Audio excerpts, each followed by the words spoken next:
இரக்கமும் நீடிய சாந்தமும் மிகுந்த கிருபையும் உள்ள ஆண்டவராகிய இயேசு கிறிஸ்துவின் நாமத்தில் கிராஸ் டிவி நேயர்களாகிய உங்கள் அனைவருக்கும் என் அன்பின் வாழ்த்துதலை தெரிவித்துக் கொள்கின்றேன். மங்கையர் நேரம் என்ற நிகழ்ச்சியின் மூலமாய் இந்த நாளிலும் கூட உங்களை சந்திப்பதில் மிகுந்த மகிழ்ச்சி அடைகின்றேன். என் தேவனாகிய கர்த்தர் தாமே இந்த நாள் நிகழ்ச்சியை நமக்கு ஆசீர்வதித்து தரும்படியாய் நம்மையும் இந்த நிகழ்ச்சியையும் ஆண்டுடைய கரத்திலே நாம் ஒப்பு கொடுத்து ஜெபிப்போமா? எங்களை அதிகமாய் நேசிக்கிற எங்கள் நல்ல தகப்பனே, அப்பா, இந்த நேரத்திற்காக உமக்கு கோடி ஸ்தோத்திரங்கள் தகப்பனே. எங்களுடைய ஆயுள் நாட்களிலும் இந்த 25வது ஆண்டை காணும்படியாய் என் தேவன் தந்த மேலான கிருபைக்காய் உமக்கு ஸ்தோத்திரம் ஆண்டவரே. இதோ நாங்கள் நிற்பதும் நிர்மூலமாகாதிருப்பதும் உம்முடைய சுத்த கிருபை. எங்களை இந்த உலகத்திலே நீர் வைத்திருப்பதற்கு ஒரு நோக்கம் உண்டு கர்த்தாவே. அந்த நோக்கத்தை சரியான முறையிலே நாங்கள் புரிந்து கொள்ளும்படியாய், நாங்கள் வாழ்கின்ற வாழ்க்கை உமக்கு பிரயோஜனம் உள்ளதாக இருக்கும்படியாய், மற்றவர்களுக்கு ஆசீர்வாதம் உள்ளதாக இருக்கும்படியாய் தகப்பனே, இப்படிப்பட்டதான நிகழ்ச்சிகளை நீர் எங்களுக்கு ஏற்படுத்தி எங்களோடு நீர் பேசி வருகிறீர் சுவாமி. அதை நாங்கள் நன்றாக உணர்ந்து புரிந்து அதன்படி வாழ என் தேவ கிருபை எங்களை தாங்கட்டும். இந்த நேரத்திலும் பரிசுத்த ஆவியானவருடைய ஆளுகை கடந்து வரட்டும். மீட்பர் இயேசுவின் மூலம் பிதாவே, ஆமென், ஆமென். நாம் இன்றைக்கு தியானிக்கும்படியாக எடுத்துக்கொண்ட வேத பகுதி 2 நாளாகமத்தின் புத்தகம் 20ஆம் அதிகாரம் 20வது வசனம். 2 நாளாகமம் 20:20. அவர்கள் அதிகாலமே எழுந்திருந்து தெக்கோவாவின் வனாந்தரத்திற்கு புறப்பட்டார்கள். புறப்படுகையில் யோசபாத் நின்று, யூதாவே, எருசலேமின் குடிகளே, கேளுங்கள், உங்கள் தேவனாகிய கர்த்தரை நம்புங்கள், அப்பொழுது நிலைப்படுவீர்கள். அவருடைய தீர்க்கதரிசிகளை நம்புங்கள், அப்பொழுது சித்தி பெறுவீர்கள் என்றான். கிறிஸ்துவுக்குள் மிகவும் பிரியமானவர்களே, அன்றைக்கு யோசபாத் தன்னுடைய சேனைகளுக்கு முன்பதாக நின்று, எதற்காக? பெரிய படை ஒன்று எதிர்த்து வந்திருக்கின்றது. அதை எதிர்த்து போராடும்படியாக அவர்கள் புறப்பட்டு சென்று கொண்டிருக்கின்றார்கள். அந்த வேளையில் யோசபாத் அவர்களை பார்த்து சொல்கின்றார், நீங்கள் என்ன செய்யுங்க? கர்த்தரை நம்புங்கள். யூதாவே, எருசலேமின் குடிகளே, கேளுங்கள், உங்கள் தேவனாகிய கர்த்தரை நம்புங்கள், அப்பொழுது நிலைப்படுவீர்கள். அவருடைய தீர்க்கதரிசிகளை நம்புங்கள், அப்பொழுது சித்தி பெறுவீர்கள் என்றான். இன்றைக்கு நம்மை பார்த்தோம், ஆண்டவர் அதை தான் சொல்கிறார். இதோ இந்த டிவிக்கு முன்பதாக செய்தியை கேட்க வந்திருக்கிற அருமையான பிள்ளைகளே, பெரியவர்களாக இருக்கலாம், சிறியவர்களாக இருக்கலாம், அல்லது புதிதாக இப்பொழுதுதான் இந்த செய்தியை கேட்பவர்களாக இருக்கலாம், விசுவாசிகளாக இருக்கலாம், கிறிஸ்துவர்களாக இருக்கலாம், அல்லது கிறிஸ்துவர்கள் அல்லாதவர்களாக இருக்கலாம். யாராக இருந்தாலும் எல்லோரும் அவருடைய பிள்ளைகள். ஆக ஆண்டவர் நம்மை பார்த்து சொல்கின்றார், இதோ யூதாவே, எருசலேமின் குடிகளே என்பது போல டிவிக்கு முன்பதாக அமர்ந்திருக்கின்ற அன்பான ஜனமே, கேளுங்கள், கேளுங்கள், நான் என்ன சொல்ல போகின்றேன், உங்களுக்கு எதை நான் விளக்கப் போகின்றேன் என்பதை கவனமாய் கேளுங்கள். உங்கள் தேவனாகிய கர்த்தரை நம்புங்கள், அப்பொழுது நிலைப்படுவீர்கள். என்ன செய்யணுமா? உங்கள் தேவனாகிய கர்த்தரை நம்புங்கள், அப்பொழுது நிலைப்படுவீர்கள். அவருடைய தீர்க்கதரிசிகளை நம்புங்கள், அப்பொழுது சித்தி பெறுவீர்கள். அப்படி என்றால் இன்றைக்கு தேவன் நமக்கு சொல்ல நினைக்கின்ற ஒரு காரியம் என்ன தெரியுமா? கர்த்தரை நம்புங்கள், கர்த்தரை நம்புங்கள். நீங்கள் யாராக வேண்டுமென்றாலும் இருக்கலாம், எப்படிப்பட்டவர்களாக வேண்டுமென்றாலும் இருக்கலாம். நம்மை பார்த்து தான் இன்றைக்கு தேவன் சொல்கின்றார், நீங்கள் கர்த்தரை நம்புங்கள், அப்பொழுது நிலைப்படுவீர்கள். வருடத்தினுடைய வெகு ஆரம்பத்தில், அந்த 25வது வருடத்தின் ஆரம்பத்தில் நம்ம நின்று கொண்டு இருக்கின்றோம். இந்த வருடத்திலே நாம் எதிர்கொள்ள வேண்டிய சவால்கள் எத்தனையோ இருக்கின்றது. நன்மைகளும் இருக்கின்றன, தீமைகளும் இருக்கின்றன, பாராட்டுகளும் இருக்கின்றது, பரிகசிப்பும் இருக்கின்றது, அவமானமும் இருக்கின்றது, நமக்கு மேன்மையும் இருக்கின்றது. பல காரியங்கள் நம்மை எதிர்த்து வந்து கொண்டிருக்கின்றது. நமக்கு சாதகமாக நடந்தால், நாம் கேட்டுக்கொண்டது கிடைத்தால், நமக்கு பிரியமான சூழ்நிலை அமைந்தால் நாம் சந்தோஷமாக இருக்கிறோம், ஒரு பிரச்சனையும் இல்லை, கர்த்தருக்கு ஸ்தோத்திரம் என்று சொல்லிவிட்டு போய்விடுகின்றோம். ஆனால் ஒரு பெரிய பிரச்சனை வரும்பொழுது, அது பெரிதாக இருக்கலாம், சிறிதாக இருக்கலாம், எதிர்பார்த்ததாக இருக்கலாம், எதிர்பார்க்காததாக இருக்கலாம், பல பல காரியங்கள். இப்படிப்பட்ட காரியங்களெல்லாம் நாம் இந்த ஆண்டிலே சந்திக்க போகின்றோம்.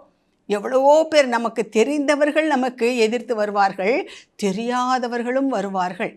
ஒருவேளை இயற்கை சூழ்நிலை காரணமாக நமக்கு வரலாம், அல்லது குடும்பத்தில் ஏற்படுகின்ற சில பிரிவினை காரணமாகவோ அல்லது இழப்பு காரணமாகவோ எதிர்பாராத சம்பவங்கள் காலமாகவோ பல பிரச்சனைகள் நமக்கு வரலாம். பல காரியங்கள் இந்த வருடத்தில் நாம் எதிர்கொள்ள போகின்ற காரியங்கள் மிக மிக அதிகம். தனிப்பட்ட முறையிலும் சரி, குடும்ப வாழ்க்கையிலும் சரி, அல்லது சமுதாயத்திலும் சரி, நாட்டளவிலும் சரி, ஏன் இப்பொழுது இருக்கிற சூழ்நிலை பார்த்தால் உலக அளவிலும் என்னென்ன பிரச்சனைகளை நாம் சந்திக்க போகின்றோமோ, எந்தெந்த ஆபத்துக்களை நாம் மேற்கொள்ள போகின்றோமோ நமக்கு தெரியாது. ஆனால் அவற்றையெல்லாம் மேற்கொள்ள வேண்டிய ஒரு கட்டாயத்தில் தான் நாம் நின்று கொண்டிருக்கின்றோம். அப்படியாக நிற்கும் பொழுது கர்த்தர் சொல்கிறார், அதெல்லாம் பார்த்து நீங்கள் பயப்படாதீங்க. யோசபாத் சொல்லுகின்றப்ப, யோசபாத்தை வைத்து தான் நாம் இன்றைக்கு பார்க்க போகின்றோம். அவருடைய வாழ்க்கையிலே என்ன காரியம் நடந்தது, அவர் என்ன செய்தார், எப்படி மேற்கொண்டார், அதை தான் நாம் இன்றைக்கு பார்க்க போகின்றோம். நம்முடைய வாழ்க்கையிலும் பல காரியங்கள் வரப்போகின்றன. தீமையான காரியங்கள் வரும், நன்மையான காரியங்கள் வரும், எதிர்பார்த்தது வரும், எதிர்பார்க்காததும் வரும். அப்படிப்பட்ட சூழ்நிலைகளிலெல்லாம் நாம் எப்படி நடந்து கொள்வது என்று பார்க்கும் பொழுது தான் இன்றைக்கு யோசபாத் மூலமாக கர்த்தர் நமக்கு சொல்கின்றார், நீங்கள் கர்த்தரை நம்புங்கள். நம்ம செய்ய வேண்டிய ஒரே ஒரு காரியம், உங்கள் தேவனாகிய கர்த்தரை நம்புங்கள், அப்பொழுது நிலைப்படுவீர்கள். கர்த்தரை நம்புகிறவனோ செழிப்பான் என்று வேதம் சொல்கின்றது. கர்த்தரை நம்புகிறவன் அசையாத அந்த குன்றை போல அவன் நிற்பான். கர்த்தரின் மேல் அஸ்திபாரம் போட்டவனுடைய வீடு எப்படி இருக்குமாம், மழை வந்தாலும் சரி, புயல் வந்தாலும் சரி, என்ன வந்தாலும் அது அசைக்கப்படாமல் இருக்கும். எனவே நாம் செய்ய வேண்டிய ஒரு சின்ன காரியம், கர்த்தரை நம்புங்கள், அப்பொழுது நிலைப்படுவீர்கள். கிறிஸ்துவுக்கு பிரியமானவர்களே, இங்கே இந்த யோசபாத்தினுடைய வாழ்க்கையில் என்ன வந்தது, எப்படி அவன் இவ்வளவு தைரியமாக சொன்னான், எப்படி அதை மேற்கொண்டான், அவனுடைய வாழ்க்கையிலே வந்த துன்பங்களை பார்த்தோம் என்றால் 20ஆம் அதிகாரம் 2 நாளாகமம் 20ஆம் அதிகாரம் 1வது வசனம் சொல்லுகிறது, இதற்கு பின்பு மோவாபு புத்திரரும் அம்மோன் புத்திரரும் அவர்களோட அம்மோனியருக்கு அப்புறத்தில் உள்ள மனுஷரும் கூட யோசபாத்திற்கு விரோதமாக யுத்தம் பண்ண வந்தார்கள். பாருங்க, யோசபாத்துக்கு எதிராக யாரெல்லாம் அம்மோனியர் வர்றாங்களாம், மோவாபியர் வர்றாங்களாம். அது மாத்திரமல்ல, அந்த பக்கத்தில் உள்ள அவனுக்கு அருகாமையில் உள்ள அந்த மனுஷரும் கூட யோசபாத்திற்கு விரோதமாக வர்றாங்க. இவர் நடுவில் மாட்டிக்கிட்டார். ஆக ஒரு பெரிய திரளான சேனை இவருக்கு எதிராக வந்து கொண்டிருக்கின்றது. அப்போ ஏராளமான ஜனங்கள் அக்கறையில் இருக்கிற சீரியாவிலிருந்து வருகிறார்கள். ஏராளமான ஜனங்கள், 3 நாடு அரசர்களும் ஒன்றாக சேர்ந்து சேனைகளை திரட்டி கொண்டு அந்த சீரியா தேசத்திலிருந்து திரளான ஜனங்கள் புறப்பட்டு வருகின்றார்கள். அப்படியாக இந்த செய்தியானது யோசபாத்துக்கு வருகின்றது. யாரை எதிர்த்து? யூதாவின் ராஜாவாக இருக்கின்ற அந்த யோசபாத்தை எதிர்த்து வருகின்றார்கள். அப்பொழுது யோசபாத் செய்த ஒரு காரியம், எப்படி நம்முடைய வாழ்க்கையிலும் கூட பல எதிர்பாராத காரியங்கள் எக்கச்சக்கமாக வரும் பொழுது நாம் என்ன செய்ய வேண்டும்?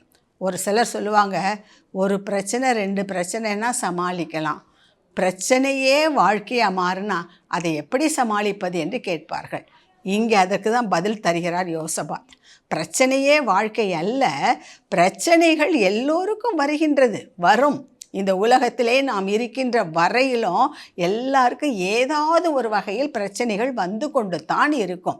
கிறிஸ்துவுக்குள் பிரியமானவர்களே, விசுவாசிகளுக்கும் வரும், விசுவாசிக்க அல்லாதவர்களுக்கும் வரும், நல்லவர்களுக்கும் வரும், தீயவர்களுக்கும் வரும், எல்லோருக்கும் வரும். ஆனால் அதில் நாம் எப்படி நடந்து கொள்கின்றோம், அதை நாம் எப்படி மேற்கொள்வது, அதை நாம் எப்படி நமக்கு ஜெயமாக்கிக் கொள்வது என்ற இந்த அறிவு, என்ற இந்த காரியம் நமக்கு கர்த்தரால் கொடுக்கப்படும்.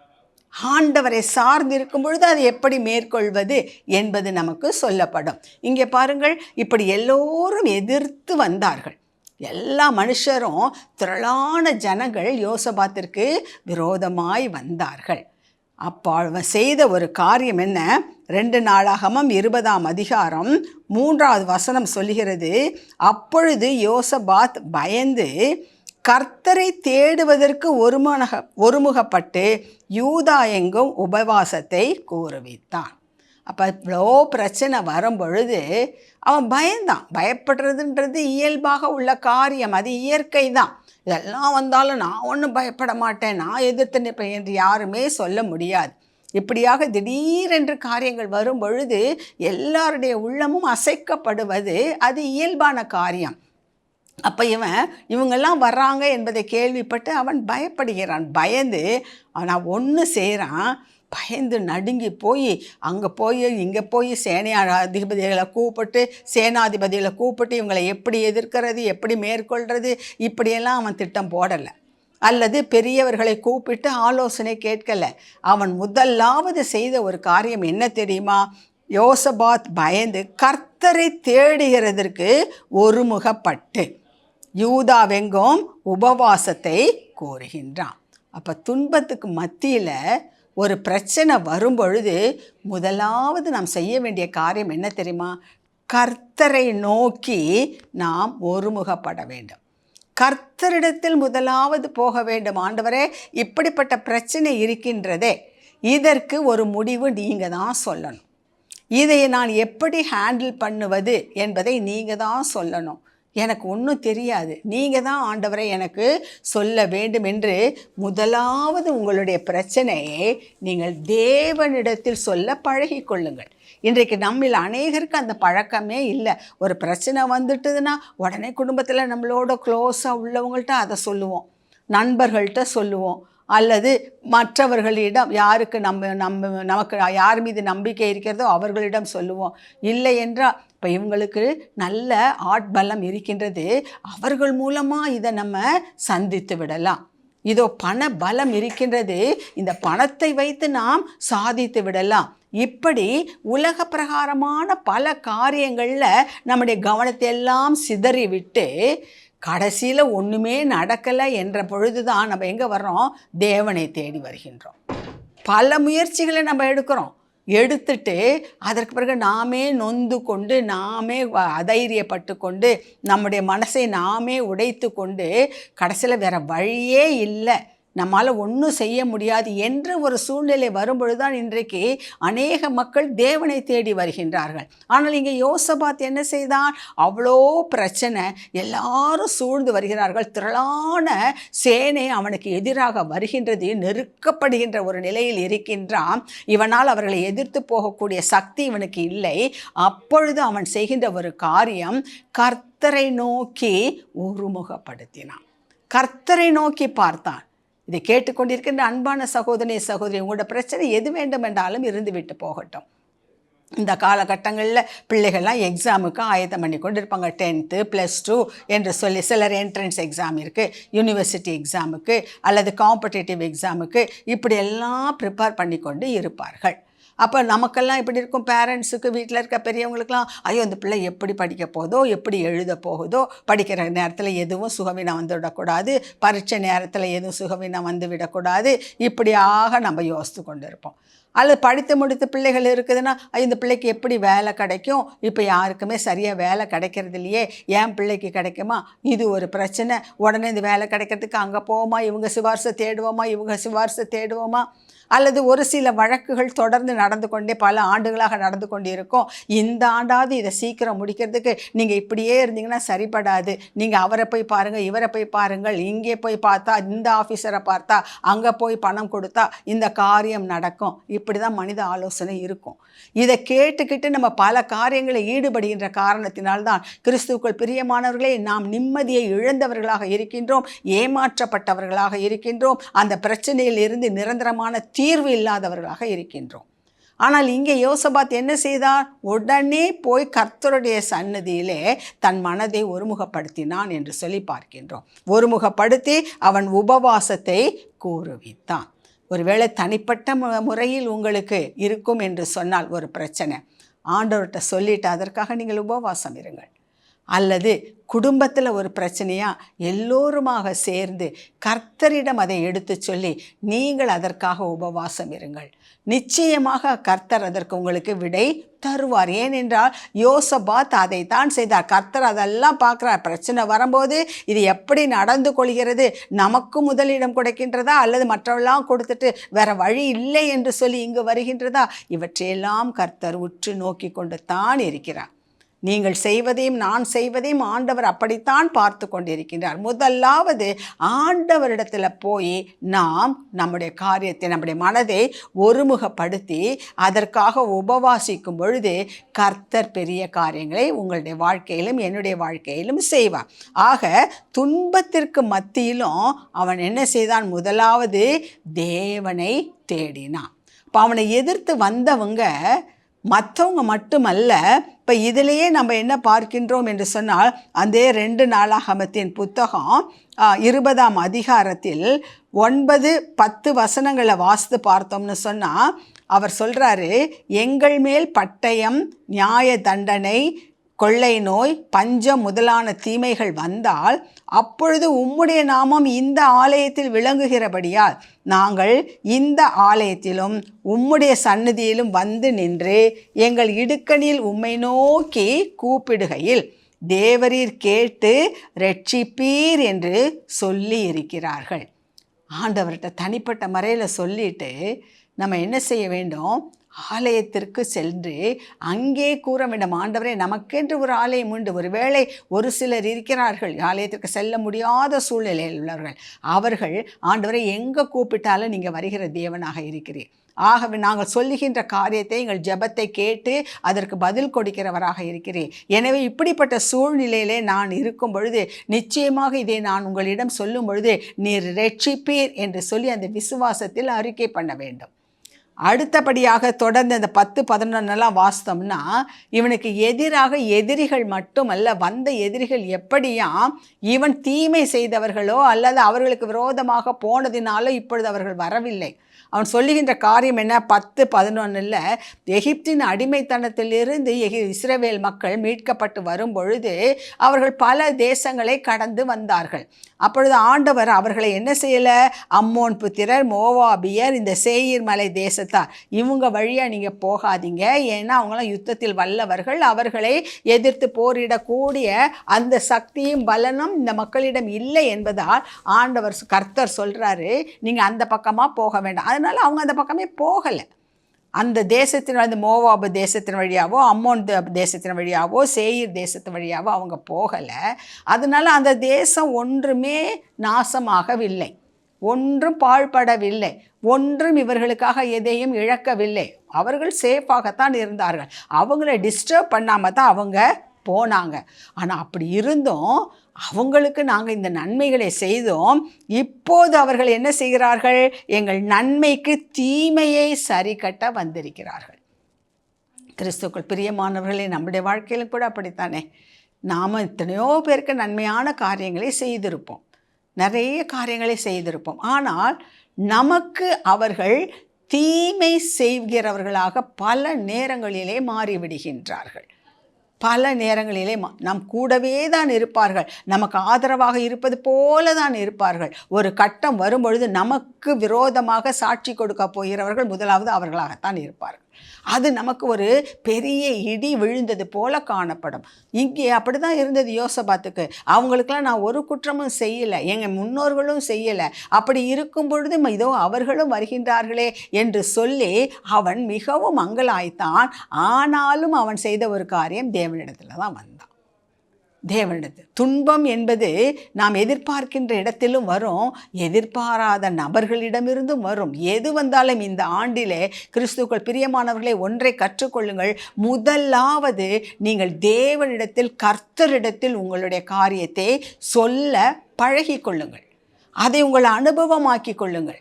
இரண்டாவதாக அவன் போய் தேவ சமூகத்தில் விழுந்து என்ன ஜெபித்தான் பாருங்கள். 2 நாளாகமம் 20:12 இவ்விதமாய் சொல்லப்பட்டிருக்கிறது, எங்கள் தேவனே, அவர்களை நீர் நியாயம் தீர்க்க மாட்டீரோ? எங்களுக்கு விரோதமாக வந்த இந்த ஏராளமான கூட்டத்திற்கு முன்பாக நிற்க எங்களுக்கு பலன் இல்லை. நாங்கள் செய்ய வேண்டியது இன்னதென்று எங்களுக்கு தெரியவில்லை. ஆகையால் எங்கள் கண்கள் உம்மையே நோக்கி கொண்டிருக்கிறது என்றான். என்ன அருமையான ஒரு ஜெபம்! தயவு செய்து இதை குறித்து வைத்து கொண்டு நீங்கள் ஜெபிங்கள் ஒவ்வொரு நாளும். ஆண்டவரே, இந்த நாளில் நான் என்னென்ன பிரச்சனையை மேற்கொள்ள போகிறேனோ எனக்கு தெரியலை, எந்தெந்த இடத்துலேருந்து வரப்போகுதோ எனக்கு தெரியலை, அப்படியே வந்தாலும் அதை எப்படி மேற்கொள்ள போகிறேன் அதற்கு ஏற்ற ஞானமும் இல்லை, அந்த பலனும் என்கிட்ட இல்லை ஆண்டவரே. ஆனால் ஒன்று மட்டும் தெரியும், நீ எங்கள் கண்கள் உம்மையே நோக்கி கொண்டிருக்கிறது. எங்களுக்கு ஞானமும் இல்லை, அதை கையாளுவதற்கேற்ற சக்தியும் எங்களிடத்தில் இல்லை. ஆகவே எங்கள் கண்கள் உம்மையே நோக்கி கொண்டிருக்கிறது. ஒவ்வொரு நாளும் இதை நீங்கள் அறிக்கை பண்ணி ஜெபம் பண்ணுங்கள். காலையில் எழுந்தவுடன் அதை சொல்லுங்கள், ஆண்டவரே, இந்த நாளில் நான் என்னென்ன பிரச்சனைகளை சவால்களை சந்திக்க போகிறேனோ எனக்கு தெரியாது, என்னென்ன எதிர்மறையான காரியங்கள் வரப்போகிறதோ தெரியாது, என் கூட இருக்கிறவர்கள் நல்லவர்களா கெட்டவர்களா தெரியாது, நான் செய்ய போகிற காரியம் எனக்கு நன்மையானதாக இருக்குமா இருக்காதா எனக்கு தெரியாது, ஏதோ இதை ஒரு காரியத்தை குறித்து எனக்கு சரியான தீர்மானம் எடுக்க முடியவில்லை, என்னென்ன உங்களுக்கு தோன்றுகிறதோ அதை ஆண்டவரிடத்தில் சொல்லிட்டு சொல்லுங்கள், இதெல்லாம் ஹேண்டில் பண்ணுறதுக்கு பலனும் என்கிட்ட இல்லை ஆண்டவரே. ஆகையால் இந்த காலை வேளையிலே என் கண்கள் உண்மையே நோக்கி கொண்டிருக்கிறது. யோசபாத் அதை தான் செஞ்சான். அவங்களை எதிர்க்க என்கிட்ட பலன் இல்லை, ஆகையால் என் கண்கள் உம்மையே நோக்கி கொண்டிருக்கிறது. ஒவ்வொரு நாளும் கிறிஸ்துவுக்குள் பிரியமானவர்களே, இந்த ஜெபத்தை ஏறெடுங்கள். மிக அருமையான ஜெபம் இது. 2 நாளாகமம் 20:12 சொல்லுங்கள், எங்கள் தேவனே, அவர்களை நீர் நியாயம் தீர்க்க மாட்டீரோ? நம்ம ஒன்றும் சொல்ல வேணாம், அவன் கெட்டு போவான், அவன் அப்படியாவான், இவன் இப்படியாவான், ஒன்றும் நம்ம நியாயமே தீர்க்க ஆண்டவரோட கரத்தில் ஒப்பு கொடுத்துரும். நீங்கள் பார்த்து கொள்ளுங்கள் ஆண்டவரை. எங்களுக்கு விரோதமாக இந்த ஏராளமான கூட்டத்திற்கு முன்பாக நிற்க எங்களுக்கு பலன் இல்லை. அவங்களை எதிர்த்து போராட சக்தியும் இல்லை, பலமும் இல்லை, பணமும் இல்லை, ஆழ்வார் துணையும் இல்லை, ஒன்றும் இல்லை ஆண்டவரே. ஆனால் நாங்கள் செய்ய வேண்டியது இன்னதென்றும் தெரியலை. ஆகையால் எங்கள் கண்கள் உம்மையே நோக்கி கொண்டிருக்கிறது. கிறிஸ்துவுக்குள் பிரியமானவர்களே, இதை நாம் செய்தோம் என்று சொன்னால் இந்த ஆண்டு நிச்சயமாக கர்த்தர் நமக்கு ஆசீர்வாதத்தின் ஆண்டாக அவர் மாற்றி தருவார். யோசபாத் அதை தான் செய்தான். முதலாவது கர்த்தர்கிட்ட போய் அவன் சரண்டர் அடைகின்றான். இரண்டாவதாக கர்த்தரை நோக்கி சொல்கின்றான், என்னால் ஒன்றும் முடியாதப்பா, எல்லாமே நீர்தான் ஆண்டவரே என்று சொல்லி ஆண்டவரிடத்தில் தன்னை முற்றிலுமாக அர்ப்பணித்து விட்டான். அதன் விளைவாக ஏற்பட்டது தான் இந்த 2 நாளாகமத்தின் புத்தகம் 20:20 அடுத்தது என்ன பண்ணுகிறான்? அவர்கள் அதிகாலமே எழுந்திருந்து தெக்கோவாவின் வனாந்தரத்துக்கு போக புறப்பட்டார்கள். புறப்படுகையில் யோசபாத் நின்று, யூதாவே, எருசலேமின் குடிகளே கேளுங்கள், உங்கள் தேவனாகிய கர்த்தரை நம்புங்கள், அப்பொழுது நிலைப்படுவீர்கள். இதெல்லாம் செஞ்சுட்டு தான் அவன் சொல்கிறான், இப்படியெல்லாம் நம்ம செய்தோம்னா கர்த்தர் நமக்காக யுத்தம் பண்ணுவார். ஏனென்றால் ஆண்டவர் சொல்கிறார், அதே அதிகாரத்தில் 15 கடைசியில் பார்த்தோம்னா, இந்த யுத்தம் உங்களுடையது இல்லை, தேவனுடையது. ஏன் தெரியுமா? முழுசுமாக முதல்ல போய் நீங்கள் எல்லாமே யாருமே இல்லைன்னு சொன்னால், ரெண்டாவது இதை எப்படி சமாளிக்கிறதுன்னு தெரியாது, அதனால் நான் உங்களை தான் பார்த்துக்கிட்டே இருக்கேன், நீங்கள் என்ன செய்ய போகிறீங்கன்னு அதையே தான் பார்த்துட்டு இருந்தான். உடனே ஆண்டவர் மனம் இறங்கி சொல்கிறாரு, இந்த யுத்தம் உன்னுடையதல்ல, அது தேவனுடையது, என்னுடையது என்று சொல்லுகின்றார். அப்படியாக அதை அப்படியே அவன் ஏற்றுக்கொள்கின்றான். இந்த செய்தியை கேட்கின்றோம் அல்லவா? எத்தனையோ பிரசங்கங்களை கேட்குறோமே, அங்கிருந்து வருகின்ற வார்த்தை, தேவனுடைய வார்த்தை எனக்குத்தான் என்று அப்படியே நம்ம எத்தனை பேர் ஏற்றுக்கொள்கின்றோம்? நிறைய பேர் சொல்கிறோம், இதெல்லாம் நடக்குமா நடக்காதா, எனக்கு தானா இல்லையா, என்று சொல்லி இப்படிப்பட்ட அலசடிப்பட்டு கொண்டிருக்கிற மனதோடு நாம் ஆண்டவருடைய வார்த்தையை கேட்போம் என்று சொன்னால் ஒரு நாளும் நாம் அற்புதங்களை பெற்றுக்கொள்ள முடியாது. இங்கே அதை அப்படியே ஏற்றுக்கொள்கின்றான். ஆகவே அவன் என்ன செய்கிறான்? கர்த்தர் சொல்லிட்டாரு யுத்தம் அவருடையதுன்னு, இனி நம்ம போய் யுத்தம் பண்ண வேண்டிய அவசியம் இல்லை, நமக்கு உதவி செய்ய போகிற கர்த்தரை நாம் துதித்து ஸ்தோத்தரிப்போம் என்று சொல்லி சேனைகளுக்கு முன்பதாக கர்த்தரை துதிக்கின்ற துதி பாடகர்களை அவன் அனுப்பினான். அவர்கள்தான் பாடிக்கொண்டே முன்னாடி செல்றாங்க. கர்த்தர் நல்லவர், அவர் கிருபை என்றும் உள்ளது என்று அவர்கள் செல்கின்றார்கள். அப்பொழுதுதான் என்ன நடக்கிறது பாருங்கள். அதுதான் உங்களுடைய வாழ்க்கையிலும் என்னுடைய வாழ்க்கையிலும் நடக்கப் போகிறது. எப்பொழுது இந்த யோசபாத் என்ன செய்தாரோ அதையே நாம் செய்யும் பொழுது அவருக்கு என்ன ரிவார்டு கர்த்தர் கொடுத்தாரோ அதே ரிவார்டை உங்களுக்கும் எனக்கும் அவர் இந்த ஆண்டிலே கொடுக்க போகிறார். நடந்த காரியம் என்ன? இதை வாசித்து பார்ப்போம் என்றால் அதே 2 நாளாகமோ 20ஆம் அதிகாரம் 23வது வசனம். அம்மோன் புத்திரரும் மோவாபியரும் சேயீர் மலை தேசத்த குடிகளை சங்கரிக்கவும் அழிக்கவும் அவர்களுக்கு விரோதமாய் எழும்பினார்கள். சேயீர் குடிகளை அழித்து தீர்த்த பிறகு தாங்களும் தங்களில் ஒருவரை ஒருவர் அழிக்கத்தக்க விதமாய் கை கலந்தார்கள். யார் இவங்களை அழிக்கணும்னு வந்தாங்களோ அவங்களுக்குள்ளாரையே ஒரு குழப்பம் ஏற்படுத்தி விட்டார். அவங்களே ஒருவருக்கு ஒருவர் என்ன செய்து விட்டார்கள்? சண்டை போட்டு அவர்களே ஒருவரை ஒருவர் அழித்து கொண்டு விட்டார்கள். இவங்க போகிறாங்க, போய் பார்த்தா அங்கே எல்லாம் பிரேதங்கள் தான் கிடக்கிறதை தவிர எதிர்த்து போராட ஒருத்தருமே இல்லை. எனவே வேதம் சொல்லுகிறது அவர்களை அங்கே போய் எல்லாவற்றையும் கொள்ளை அடித்தார்கள் என்று சொல்லி பார்க்கின்றோம். 3 நாள் 25வது வசனம் சொல்கிறது, யோசபாத்தும் அவனுடைய ஜனங்களும் அவர்கள் உடைமைகளை கொள்ளையிட வந்தபோது அவர்கள் கண்ட ஏராளமான பொருள்களும் பிரேதங்களிலிருந்து உரிந்து போட்ட ஆடை ஆபரணங்களும் தாங்கள் எடுத்துக்கொண்ட போகக்கூடாததாய் இருந்தது. 3 நாளாய் கொள்ளையிட்டார்கள். அது அவ்வளவு மிகுதியாயிருந்தது. ஆரம்பத்தில் இந்த அதிகாரத்தின் ஆரம்பத்தில் என்ன பார்க்குறோம்? திரளான மக்கள் இவனுக்கு எதிர்த்து வந்தார்கள், விரோதிகள் வந்தார்கள், இவனை நசுக்கி ஒன்றுமில்லாமல் ஆக்கிவிட வேண்டும் என்று சொல்லி வந்தார்கள். இவனிடத்தில் நன்மை பெற்று கொண்டவர்களுமே இவனை எதிர்த்து வந்தார்கள். அப்படி இருந்தும் யோசபாத் என்ன செய்தான்? முதலாவதாக கர்த்தரை தேடினான், உபவாசம் கூறினான், கர்த்தர்கிட்ட சொன்னான், இவங்களை எதிர்க்க எனக்கு பலன் இல்லை, என்ன செய்வதென்று எனக்கு தெரியல, ஆகவே என் கண் உண்மையே நோக்கி கொண்டிருக்கிறது என்று அவரையே நோக்கி பார்த்தான். சங்கீதம் 34:5 சொல்வது போல அவரை நோக்கி பார்த்தவர்கள் முகங்கள் பிரகாசம் அடைந்தன, வெட்கத்தால் தலை குனிவது இல்லை. பார்த்தான். கர்த்தர் சொன்னார், யோசபாத் இந்த யுத்தம் உன்னுடையதில்லை என்னுடையது என்றார். எனவே அந்த வார்த்தையை அப்படியே ஏற்றுக்கொண்டவனாக அந்த போரிட செல்வதற்கு முன்பதாக அந்த சேனைகளுக்கு முன்பதாக துதிக்கின்றவர்களை அனுப்பினான். கர்த்தர் இவனுக்காக யுத்தம் பண்ணி இவங்க அந்த ஃபீல்டுக்கு போகிறதுக்கு முன்பதாகத்தாமே எதிரிகள் ஒருவரை ஒருவர் வெட்டி சாய்த்து மாண்டு போனார்கள். போரிடன்னு போனவங்க கடைசியில் எல்லாவற்றையும் கொள்ளை பொருளை 3 நாள் அளவும் அந்த ஆபரணங்களையும் அவருடைய ஆடைகளையும் பல விலையுந்த பொருட்களையும் கொள்ளையிடுவதற்கு 3 நாள் போதலை. அவ்வளவு திரளாய் பெற்றுக்கொண்டார்கள். அற்பமான ஆரம்பம், வருத்தமான ஆரம்பம். ஆனால் முடிவு பாருங்கள், எவ்வளவு சந்தோஷம். இதைத்தான் ஆண்டவர் இந்த ஆண்டில் நமக்கு தரப்போகிறார். ஆரம்பம் ஒருவேளை அற்பமாக இருக்கலாம். இந்த வருடம் முழுவதிலும் நாம் மேற்கொள்ள வேண்டிய பிரச்சனைகள் அதிகமாக இருக்கலாம். எது வந்தாலும் என்ன வந்தாலும் நான் கலங்க மாட்டேன், என் இயேசு என்னோடு கூட இருக்கிறார் என்று சொல்லி தைரியமாய் கிறிஸ்துக்கள் பிரியமானவர்களை ஒரு தீர்மானத்தை எடுங்கள்.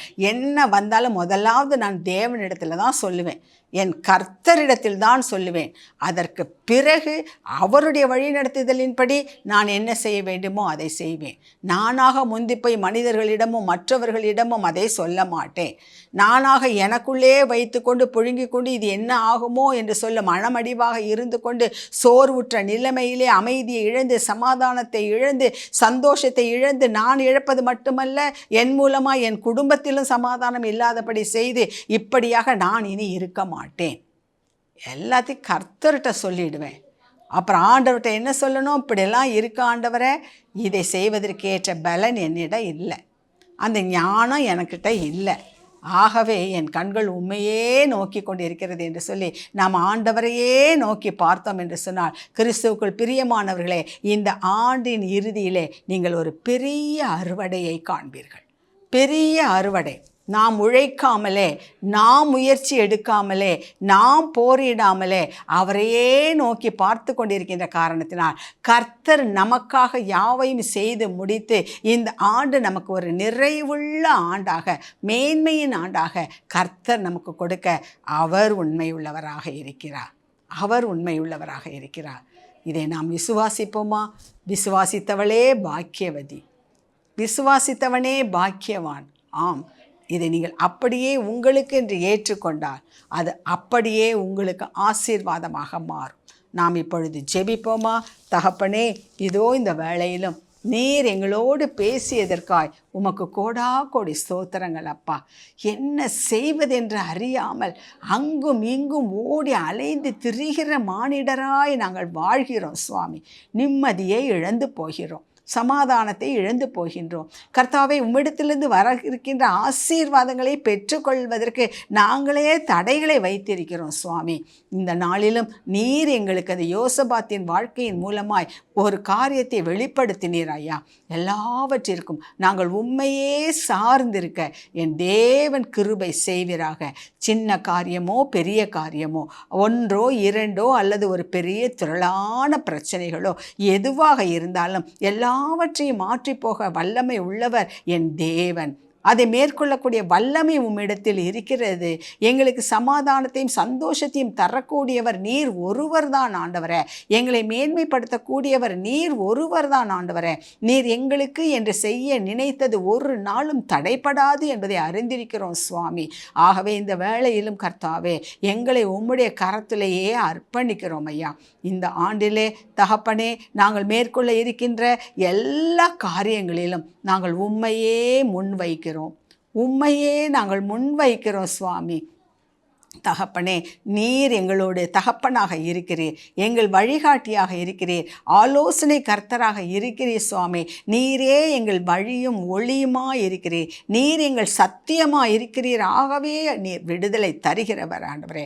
குமாரன் விடுதலையாக்கினால் மெய்யாகவே விடுதலையாவீர்கள் என்று இருக்கிறதே. சத்தியத்தையும் அறிவீர்கள், சத்தியம் உங்களை விடுதலையாக்கும் என்று இருக்கிறதே.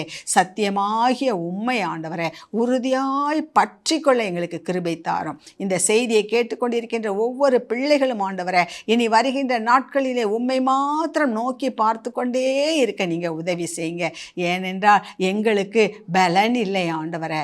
தகப்பனே, அதை எப்படி செய்வது என்பதற்கேற்ற ஞானம் எங்கள்கிட்ட இல்லைப்பா. என்ன செய்வது என்று எங்களுக்கு தெரியவில்லை சுவாமி. ஆகவே எங்கள் கண்கள் உம்மையே நோக்கி கொண்டிருக்கிறது, உம்மையே நோக்கி கொண்டிருக்கிறது தகப்பனே. யோசபாத்திற்கு உதவி செய்த ஆண்டவர், யோசபாத்திற்காக யுத்தம் செய்த ஆண்டவர், யோசபாத்திற்காக எல்லா நன்மைகளையும் ஒன்றும் குறைவுபடாமல் அவனுக்கு கொடுத்த ஆண்டவர் எங்களுக்கும் கொடுக்க நீர் வல்லவர். ஏனென்று சொன்னால் நீர் நேற்றும் இன்றும் என்றும் மாறாதவர். உம்முடைய அன்பு மாறாதது ஆண்டவரே. யோசபாத்தை நேசித்தது போல எங்களையும் நீர் நேசிக்கிறவராக இருக்கிறீர். ஆகவே இந்த வேளையிலும் அந்த யோசபாத்திற்கு இருந்த அந்த மனநிலையை எங்கள் ஒவ்வொருவருக்கும் நீர் தருவீராக. செய்தியை கேட்ட ஒவ்வொரு பிள்ளைகளுக்கும் நீர் தருவீராக. அதன் மூலமாய் இந்த பிள்ளைகள் ஆண்டவரே ஒரு வெற்றியுள்ள வாழ்க்கை வாழ, ஒரு ஆசீர்வாதமுள்ள ஒரு ஆண்டாக இதை சுதந்திரித்து கொள்ள கிருபை தருவீராக. உம்முடைய கிருபைக்கும் பராமரிப்புக்கும் ஒப்பு கொடுத்து ஜெபிக்கிறேன் மீட்பர் இயேசுவின் மூலம் பிதாவே. ஆமென், ஆமென். கர்த்தரையே நாம் நம்பி இருப்போம். கர்த்தர் பெரிய காரியங்களை செய்வார். நாம் ஒருபோதும் அசைக்கப்பட்டு போவதில்லை. God bless you.